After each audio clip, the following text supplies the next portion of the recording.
to attend this press conference. We're here to give you an update on the unprecedented water main break. This main break was severe. It caused crews to work overnight tirelessly, and we couldn't be more grateful for all the work that has been going into this throughout the night and certainly into today. I have with me today Water Manager Erica Bolenpaul, Fire Chief Randy Morris. These are the two experts that we're going to lean on for their support, as well as their guidance and expertise regarding the fix of this water main break. But first and foremost, I would like to thank the citizens of Cape for their patience. I know it's been frustrating, but rest assured, your team is on top of it.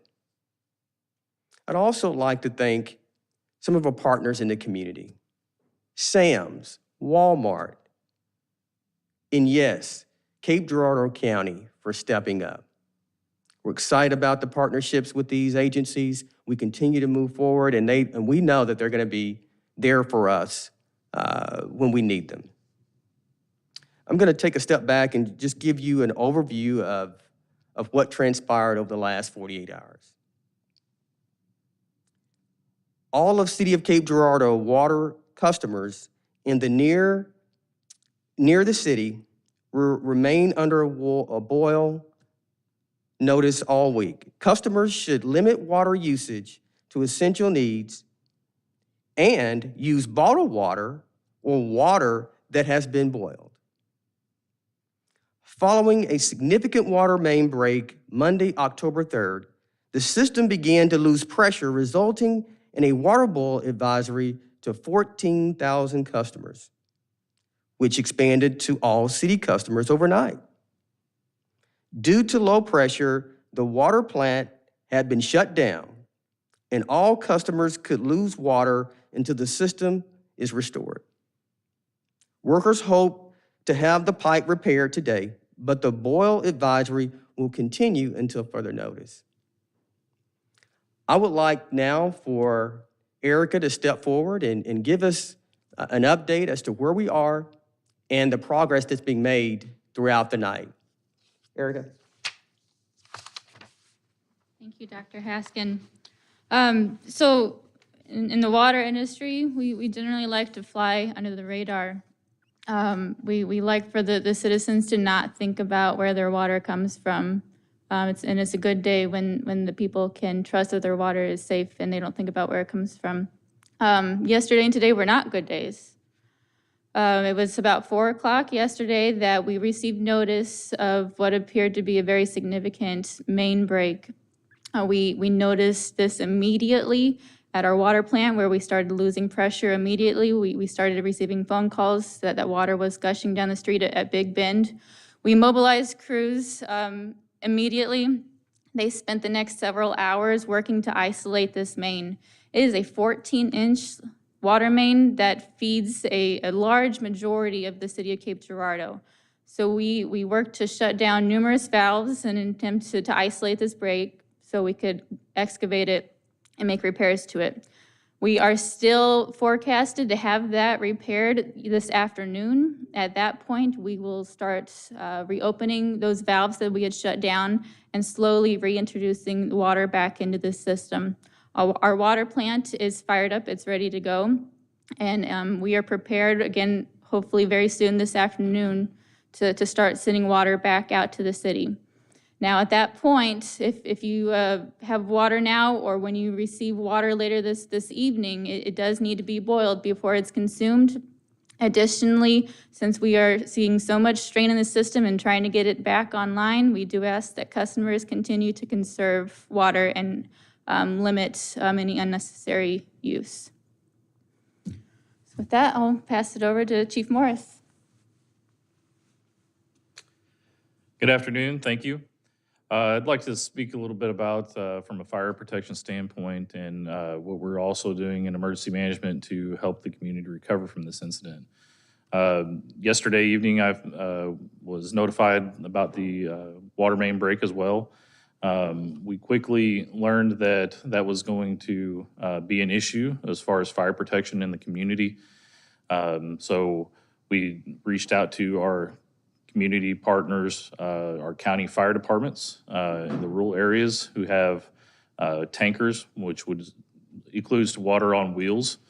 So they were able to get a few volunteers to come in. We were able to staff an extra 4,000 gallons of water on wheels in addition to what we have on our fire apparatus here in the city to provide that extra protection, knowing that we would have issues needing to hook up to a fire hydrant. We also notified the county fire departments in the further areas, further around the city, to let them know that we could be calling upon them for additional help if we had a fire. They are still on standby at this hour today, helping us in our community. Secondly, in emergency management, I made a call yesterday evening around 10 o'clock to our state regional coordinator through SEMA to locate bottled water.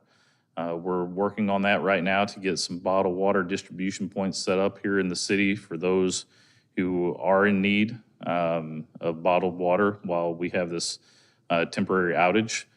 This can be used for, it'd be safe drinking water, safe to use for personal hygiene and taking care of that.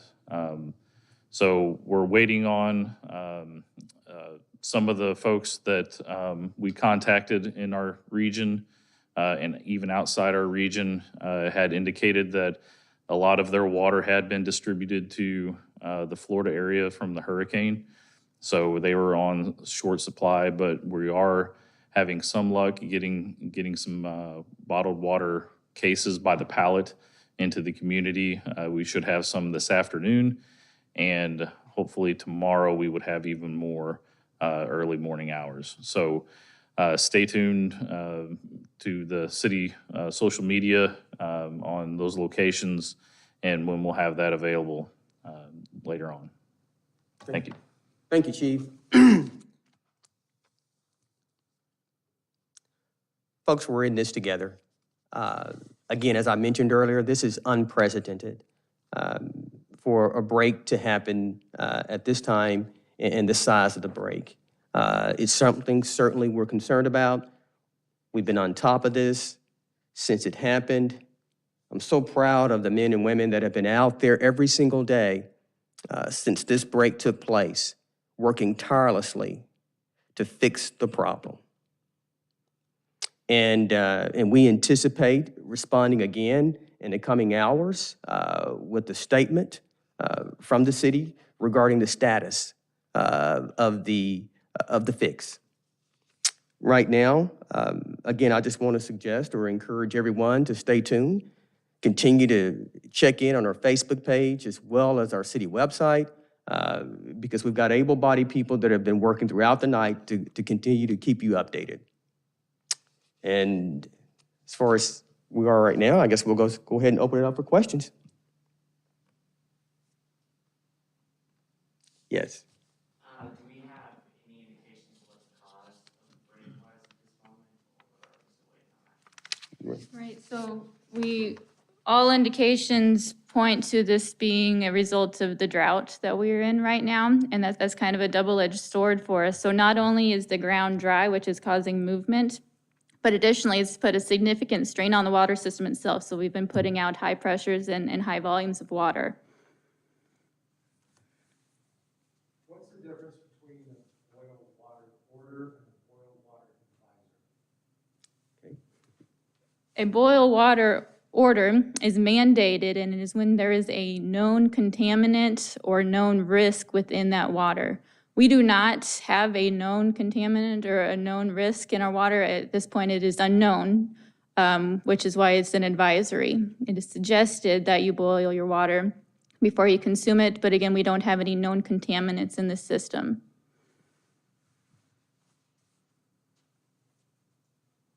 How much water is going through the break? Did you say you fill a swimming pool in 10 minutes, or? I don't have that number off head, I'm sorry. Chief, what kind of problems is this causing for the fire department? You know, you kind of look a little bit, you're trying to get water in places, but your trucks require water from the fire hydrants. Is this causing a problem or any concerns for people around the city? Like I said, we made some concessions to bring our rural partners in. So we have trucks here staffed initially from the get-go upon receiving an alarm for a fire. As of right now, if we had a large fire in the community, we would rely on our external resources, and then we would hopefully use natural water sources, i.e. the river, a pond, a lake that might be an area that we could get to, that we could draft out of and pull water from there. That's really the only, as far as the initial response, we actually have a little bit more than what we would normally have. 4,000 gallons of water sitting on wheels is a tremendous amount of water on the initial fire attack. So, Dr. Haskin, how important has been the city of Jackson and opening the water pipes to the city, to our emergency management? So glad you brought that up. That is one thing that I think is so critical to the city as well as other cities in this country is partnerships. And partners that you can rely on and trust. We contacted them last night. They did not hesitate in responding by opening up their valves to allow us to start pumping water out of their reserve. And I'd also like to mention Representative Smith's office as well. He's been contacted. He's working with other officials from the state level, FEMA, and others to assist us in trying to ensure that we have an adequate water supply for our customers and mainly our citizens here in the city. With that, Chief, you said you're gonna try and get some water in here before too long, and you'll let us know where people can pick up the water. yes, sir. Right now, we're looking at our community centers, as more strategic locations to have access in the community. So we've identified Osage and Shawnee and the Arena Building as locations where we would distribute. The problem is we are still awaiting those shipments to arrive. So once those arrive, again, we will put that out through our channels to get that out to the community and for those people in need. It's not only a hardship for people in their homes, but also for businesses around town. Is the health department having to go around and check businesses or work with businesses to try to get them to open back up? Because right now, many of our restaurants are closed. So what kind of services are available to them?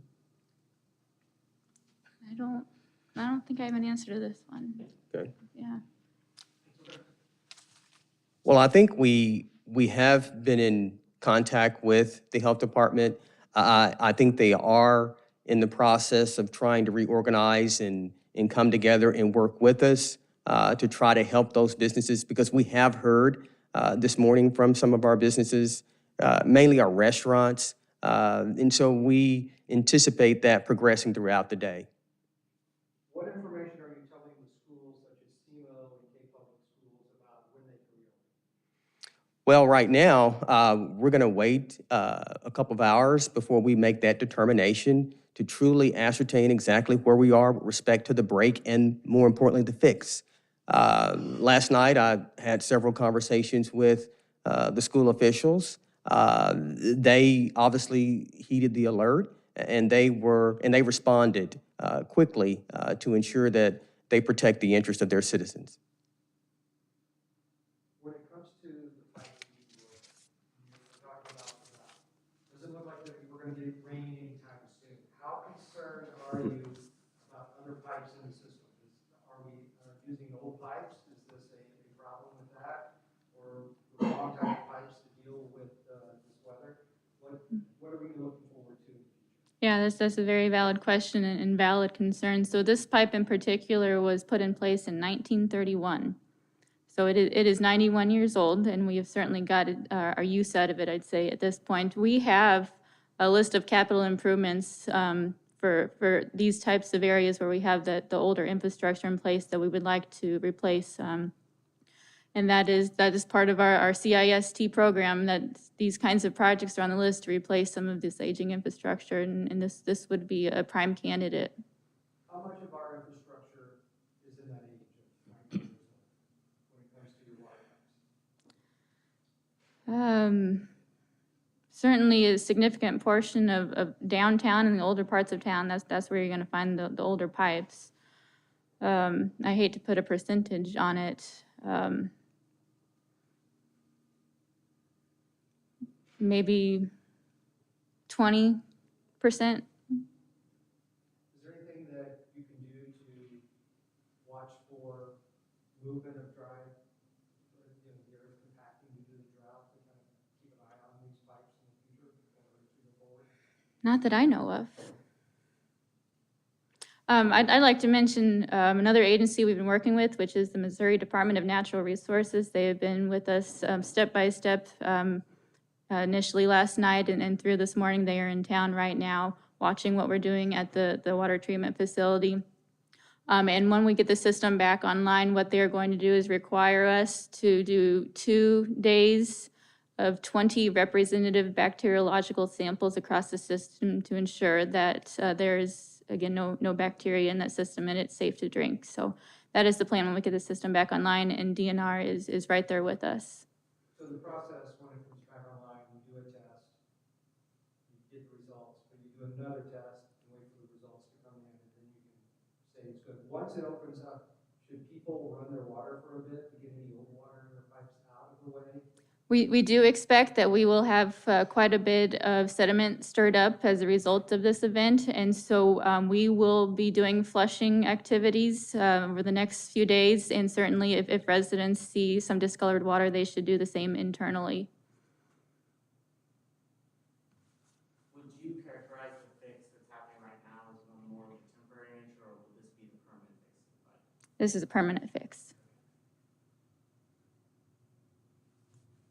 Dr. Haskin, you talked about how Walmart and Sam's, you mentioned, were partners, as well as the county. How have they specifically been helping with that? Well, they've been stepping up. They're making sure that their shelves are fully stocked with water and supplies that the citizens would need to, when they go into the store. Obviously, when something like this happens unprecedentedly, it causes panic sometimes in people, and they seem to rush to the store. And Walmart and Sam's are prepared for that. So again, it's a good thing right now that we've got these stakeholders out there that are truly willing to step up and support us in this time.